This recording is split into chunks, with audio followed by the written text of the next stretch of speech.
அனைவருக்கும் வணக்கம்.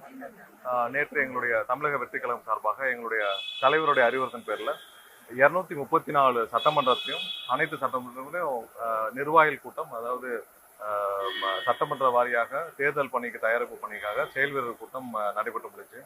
எல்லா இடத்துலையும் கிளை, ஒன்றியம் மற்றும் பகுதி கழக நிர்வாகிகள் மற்றும் மாவட்ட நிர்வாகிகள் மற்றும் பூத் கமிட்டி நிர்வாகிகள் வரை அனைவரும் கலந்து கொண்டு நேற்று எல்லா இடத்துலையும் அந்த ஆலோசனை கூட்டம் வெற்றிகரமாக நடந்து முடிச்சு.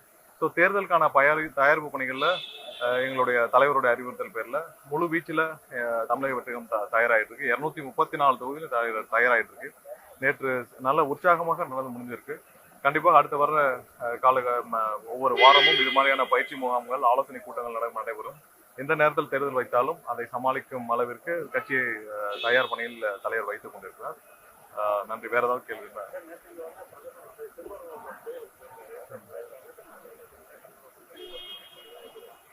அதாவது திருப்பரங்குன்ற கோயில்ல சாமி கும்பிடுறதை பத்தி எந்த ஆட்சேபனையும் இல்லை. கண்டிப்பாக அது ஒன்றும் இது இல்லை. ஆனால் ஒரு விஷயம் என்னன்னா, பாரதிய ஜனதா கட்சி ஒரு விஷயத்தை புரிஞ்சுக்கணும். தமிழகத்துல இந்த வெறுப்பு அரசியல், மதம் சார்ந்த அரசியலை அவர்கள் கண்டிப்பாக கைவிட வேண்டும்.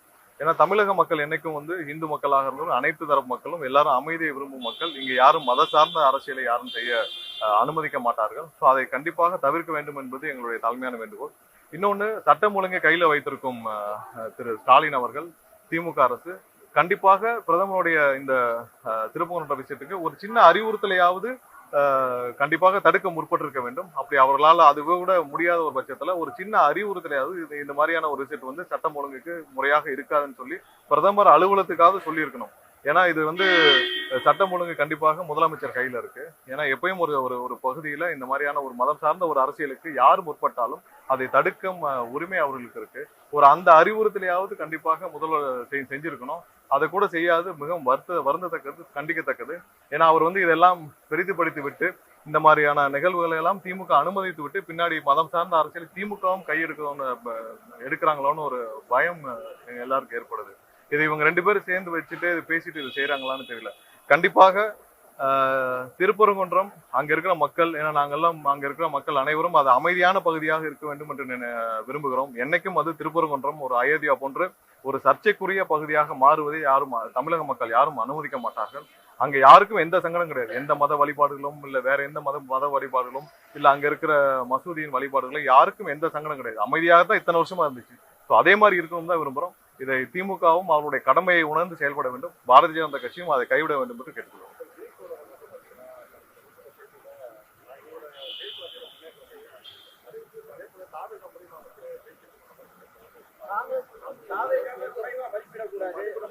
இல்ல, அதாவது தமிழக வெற்றி கழகத்துடைய கள நிலவரம் என்னன்றதான் திரு கிரீஷ் அவர்கள் அன்னைக்கு சொல்லியிருக்கிறார். இது அவருக்கு மட்டும் இல்ல, எல்லாருக்குமே தெரியும். அதாவது இன்னைக்கு இருக்க திமுகவுடைய தலைவர் திரு ஸ்டாலின் அவர்களுக்கும் நன்றாக தெரியும். அவருக்கு காங்கிரஸ் மட்டும் இல்லை என்றால் திமுகவால் அதிகபட்சம் 25 தொகுதியை தாண்ட முடியாது. இதுதான் இன்னைக்கு இருக்கிற கள நிலவரம். ஏன் 2006ல காங்கிரஸ் இல்லாமல் திமுக அதிகபட்சம் ஒரு 30 தொகுதி ஜெயிச்சிருக்குமா? அன்னைக்கு காங்கிரஸ் மட்டும் இல்லை என்றால் 30 தொகுதி கூட தாண்டி இருக்காது. இதே நிலைமை தான் இன்னைக்கு திமுகவுக்கு இப்பயும் இருக்குது. அவங்க நல்லாவே தெரியும். அதனால திமுக கண்டிப்பாக கலைஞரும் எல்லாருக்கும் நல்லா தெரியும். அதான் அவர் ரிஃப்ளெக்ட் பண்ணியிருக்காரு. மற்றபடி அவருடைய பேச்சுவார்த்தையை பத்தி பேசுறதுக்கோ இல்ல அதுக்கோ நமக்கு உரிமை கிடையாது. இல்ல அந்த மாதிரி ஏதாவது கண்டிப்பாக ஏதாவது பேச்சுவார்த்தைகள் எங்களுடைய தலைவரை வழியில தலைவரிடம் ஏதாவது இருந்தால் எங்க தலைவர் வழியாக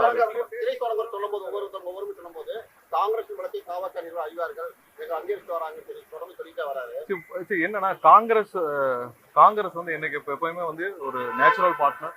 தமிழக மக்கள் எப்பவும் விரும்புற ஒரு கட்சி, இந்தியாவே ஒரு கனெக்ட் பண்ற ஒரு கட்சி. காங்கிரஸ் கட்சி இந்தியாவே ஒரு கனெக்ட் பண்ற ஒரு கட்சி. காங்கிரஸ் கட்சினால இந்தியாவில் இன்னைக்கும் ஒற்றுமை நிலைநாட்டப்பட்டு வருது. இந்தியாவை கனெக்ட் பண்ற ஒரு ஒற்றுமையை நிலைநாட்டுற ஒரு கட்சி காங்கிரஸ் கட்சி. எப்பவும் தமிழக மக்கள் ஏற்றுக்கொண்ட ஒரு கட்சி. கண்டிப்பாக காங்கிரஸ் கட்சி இத்தனை வருஷம் 25 வருஷம் கிட்ட திமுகவோட கூட்டணியில இருக்காங்க. அவங்க கடைசியா கேட்கறது அவங்களுக்கு ஒரு பேசிக் மரியாதை வேணும்னு கேட்கறாங்க. அவங்க கான்ட்ராக்ட் கமிஷன் எல்லாம் கேட்கல. ஸோ அந்த மரியாதை கூட இல்லாத பட்சத்திலாம் இப்படி ஒரு சூழ்நிலை ஏற்பட்டிருக்கு. இந்த சூழ்நிலை ஏற்படுத்த வேற யாரும் இல்லை, திமுக தான். திமுகவுடைய அமைச்சர் ராஜகண்ணப்பனும் அவங்களுடைய மாவட்ட செயலாளர் கோ தளபதி இவங்க எல்லாம் சேர்ந்துதான் இப்படி ஒரு சூழ்நிலை ஏற்படுத்தினாங்க. அது திமுக தலைமை சொல்லிதான் ஏற்படுத்திருக்கோம். இல்லாட்டி நேரம் ஆக்ஷன் எடுத்திருக்கோம். இல்லாட்டி திரு ராஜகண்ணப்பன் மீதோ இல்ல கோப தளபதி மீதோ என்ன ஆக்ஷன் எடுத்தாங்க? அவர்கள் ரொம்ப மரியாதை இல்லாமல் ரொம்ப கேவலமா பேசுறதுனாலதான் இப்படி ஒரு சூழ்நிலைக்கு எல்லாரும் தள்ளப்பட்டிருக்காங்க. மற்றபடி ஏதாவது கூட்டணி சம்பந்தப்பட்ட எந்த முடிவுகளாக இருந்தாலும், ஏன்னா இப்ப இந்த சூழ்நிலையில அது சம்பந்தமாக எந்த நான் கருத்தும் தெரிவித்தாலும் அது நன்றாக இருக்காது. இந்த சூழ்நிலையில அந்த மாதிரி எந்த ஒரு முடிவுகள் எடுக்கப்பட்டாலும் அது எங்களுடைய தலைவர் வழியா அறிவிக்கப்படும். இல்ல இல்ல, அது மக்களும் எங்களுடைய தொண்டர்களும் எங்களுடைய தலைவர் எப்படியோ அது முடிவு பண்ணுவாங்க. அது பின்னாடி காலம் இருக்கு, நிறைய காலம் இருக்கு பேசலாம்.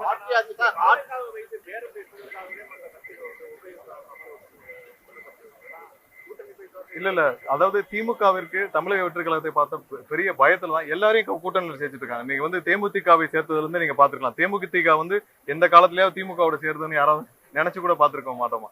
சோ அந்த மாதிரி திமுக ஒவ்வொரு நாளும் எங்க தமிழக வெற்றி கழகத்தோட ரிப்போர்ட்டை பாக்குறாங்க, சர்வேயை பாக்குறாங்க. அடுத்த நாள் யாரு கிடைச்சாலும் உள்ள கூட்டணி சேர்க்கிறாங்க. ஒரு வருஷமா முதல்வர் சொல்லிட்டு இருந்தது என்ன, எங்களுடைய கூட்டணி வலுவான கூட்டணின்னு சொல்லிட்டு இருந்தாரு. இன்னைக்கு அவருக்கே வந்து என்ன நினைக்கிறாருன்னு தெரியல. ஏன்னா எல்லா 5,000 ரூபாய் அறிவிச்ச பிறகும் அவருக்கு அந்த நம்பிக்கை இல்லாத காரணத்தினால்தான் இன்னைக்கு வந்து பாத்தீங்கன்னா திரும்பவும் தேமுதிக கட்சியை சேர்த்திருக்கிறாரு. எல்லாரையும் கூட்டணியில் சேர்த்துட்டு இருக்கிறாரு.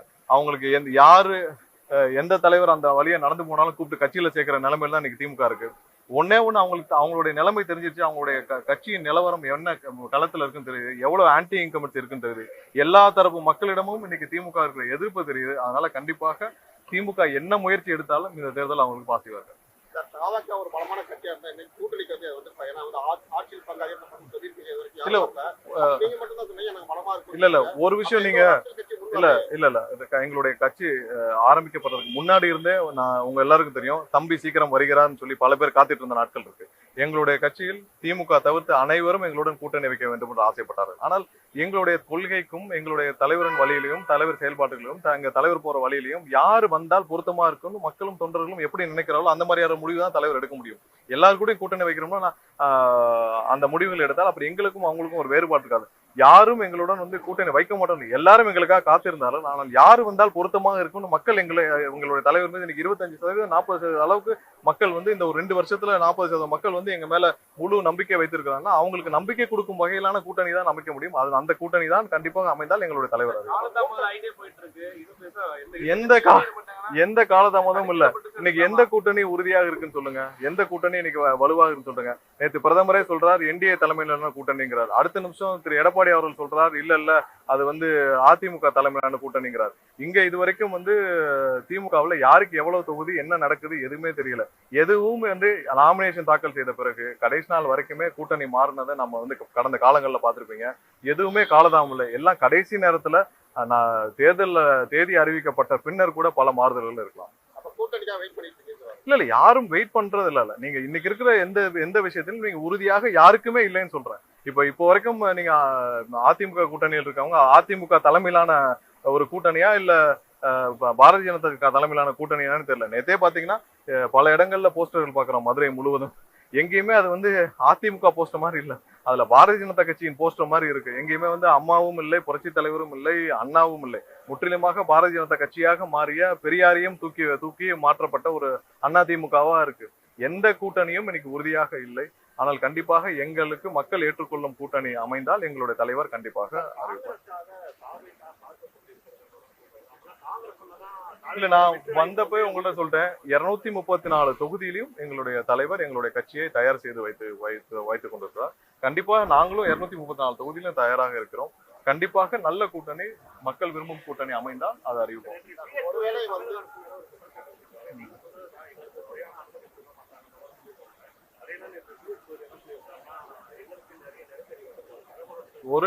ஒரு நெருக்கடியும் கிடையாது. நேற்று மதுரை முழுவதும் வாழைமரம் கட்டப்பட்டுச்சு. யாரும் ஒன்றும் எந்த தடங்களும் ஏற்படுத்தவில்லை. ஏர்போர்ட்டை ஒட்டியே வந்து அனைத்து அந்த நிலங்களும் ஃபுல்லா சரி செய்யப்பட்டு அங்கேயே யாராவது ஏர்போர்ட்டை ஒட்டி மீட்டிங் போட முடியுமா? ஏர்போர்ட்டை ஒட்டியே அவங்களுக்கு முழு அனுமதியில் மீட்டிங் போடப்பட்டிருந்தது. அனைத்து வழித்தடங்களும், அதாவது போற ரோடுகள் அனைத்தும் வந்து திருப்பூர் எல்லா ரோடுகளும் காலையில இருந்தே பிளாக் செய்து வச்சிருந்தாங்க. அவங்களுடைய தங்கும் அனைத்து ஹோட்டல்களும் ஜிஆர்டிலும் எல்லா ஹோட்டலுக்கும் முழு பாதுகாப்பு கொடுக்கப்பட்டிருந்துச்சு.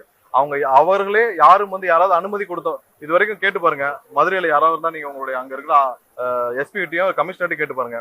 எங்கேயாவது ஒரு இடத்துல அவங்க வந்து ஸ்டெபிலிட்டி சர்டிபிகேட் கொடுத்தாங்க. எங்களுடைய கூட்டம் எல்லாத்திற்கும் வந்து பிடபிள்யூடி நாங்க ஸ்டெபிலிட்டி சர்டிபிகேட் வாங்கணும். இது வரைக்கும் இப்ப இருக்கிற திமுகவும் சரி, பாரதிய ஜனதா கட்சி வேற யாராவது அதிமுகவோ ஸ்டெபிலிட்டி சர்டிபிகேட் பிடபிள்யூடி வாங்கி கொடுத்துருக்காங்களா? நாங்க பிடபிள்யூடி ஸ்டெபிலிட்டி சர்டிஃபிகேட் வாங்கி கொடுத்தா தான் எங்களுக்கு அப்ரூவ் பண்ணப்படுது. ஒவ்வொரு இடத்துலயும் நாங்க டாக்குமெண்டேஷன் ஒர்க்கே எங்களுடைய மாவட்ட செயலாளர் வந்து 20 நாள் 30 நாள் ஏதோ வந்து பெரிய இந்த கான்ட்ராக்ட் எடுக்க போற மாதிரி டாக்குமெண்டேஷன் ஒர்க்கே வந்து 20 நாள் போயிட்டு இருக்கு. ஸோ இதெல்லாம் வந்து வேற எந்த கட்சியும் கிடையாது. இவங்க அனுமதி கடிதம் மட்டுமே கொடுத்துருப்பாங்க. அதுவும் வந்து ஒரு இன்ஃபர்மேஷன் லெட்டரா தான் இருக்கும். யாருக்கும் அவங்களுக்கு ஏதாவது இது மாதிரியான கண்டிஷன் போட்டு ஏதாவது லெட்டர் கொடுத்துருக்காங்க. இப்ப அவங்களுக்கு பிரச்சனைகள் இருக்குன்னு சொல்றாங்க திரு பியூஷ் கோயல் அவர்களுக்கு. இது மாதிரியான கண்டிஷன் எத்தனை கண்டிஷன் போட்டு அந்த லெட்டர் வந்து பியூஷ் கோயல் அவர்களுக்கு கொடுத்துருக்காங்கன்னு சொல்லுங்க. ஒண்ணுமே இருக்காது. அவங்க வந்து ஒரு இன்டிமேஷன் லெட்டர் தான் கொடுத்துருப்பாங்க. பாரதிய ஜனதா கட்சியும் அது அதிமுக கூட்டமா பாஜக கூட்டமான்னு தெரியல. ஆனால் அங்க நடந்த கூட்டத்துக்கு ஒரு இன்டிமேஷன் லெட்டர் தான் கொடுத்துருப்பாங்க. அவங்களுக்கு இந்த கண்டிஷன்ஸ்ல ஏதாவது வந்து ரிலீஸ் பண்ண சொல்லுங்க. எத்தனை கண்டிஷன்ஸ் வச்சு அவங்களுக்கு லெட்டர் கொடுத்தாங்கன்னு சொல்லி. இது வரைக்கும் இது அந்த மாதிரியான இது எந்த கூட்டத்திற்கும் கொடுக்கப்படவில்லை, எங்களை தவிர்த்து. ஒருவேளை திமுக காங்கிரஸ் கேட்கிற தொகுதி கிடைக்கலன்னா வெளியே வந்த பிறகு ஏற்படலாம். இல்ல அதெல்லாம் காலம் தான் பதில் சொல்லணும். இப்ப இருக்கிற சூழ்நிலையில் அந்த மாதிரி எந்த பதிலும் எந்த மாதிரியான இதுவும் சொன்னால் பொருத்தமாக இருக்காது. காலம் தான் பதில் சொல்லணும். தமிழக மக்களுக்கு எது நன்மை பயக்குமோ எது நல்லது பயக்குமோ அது இந்த தேர்தலில் கண்டிப்பாக நடக்கும். அதுக்காக காத்திருப்போம். பாஜக பொதுவாக வந்து பெண்களுக்கும் பாதுகாப்பு சொல்லிட்டாருங்க. சங்கீதா விவேக் கொடுத்த பிறகு சோசியல் மீடியா பாத்தீங்கன்னா வந்து பல்வேறு அவங்க கட்சி வந்து பத்திரிகை நண்பர்கள் எல்லாருக்கும் பத்திரிகை நண்பர்கள் எல்லாருக்கும் ஒரு வேண்டுகோள். கண்டிப்பாக தனிப்பட்ட விவகாரங்கள் கொடுத்து யாரும் பேச வேண்டாம். இல்ல அது பேச வேண்டாம்னு கேட்டுக்கிறோம். தவிர்க்க வேண்டும் என்று தாழ்மையுடன் கேட்டுக்கொள்கிறேன். வேற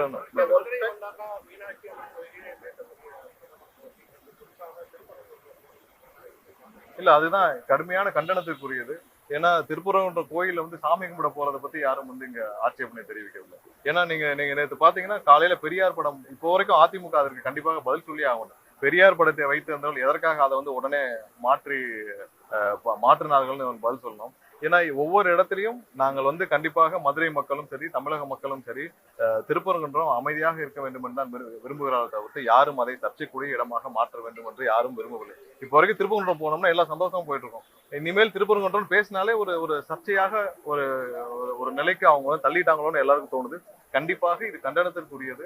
இந்த மாதிரியான அரசியலை பாரதிய ஜனதா கட்சி கண்டிப்பாக கைவிட வேண்டும் என்று கேட்டுக்கொள்கிறோம். இப்பவும் சொல்றோம், தமிழக அரசு கண்டிப்பாக இந்த நிகழ்ச்சி வந்து ஒரு வாரத்துக்கு முன்னாடியே தெரியும் இந்த மாதிரி பிரதமர் போறாங்க. சட்டம் ஒழுங்கு யார் கையில இருக்கு?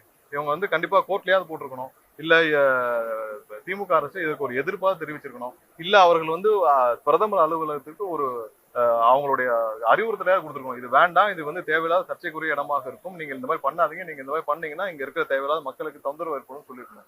எதுவுமே செய்யாம வேடிக்கை பார்த்துட்டு அப்புறம் நாளைக்கு 4 நாள் கழிச்சு யாரையாவது 2 பேரை விட்டு பேச விடுறதுக்கா இங்க வந்து அவங்களுக்கு சட்டம் ஒழுங்கு கையில் வச்சுட்டு அவர் சீஃப் மினிஸ்டரா இருக்கிறாரு. ஸோ அது வந்து இது கண்டிப்பாக திமுக வேண்டுமென்றே இதை வந்து பெருசாக்குறாங்களோன்னு எங்களுடைய கருத்தாக இருக்கு. கண்டிப்பாக திமுகவும் இதுல திருந்த வேண்டும் தான் எங்களுடைய கருத்து.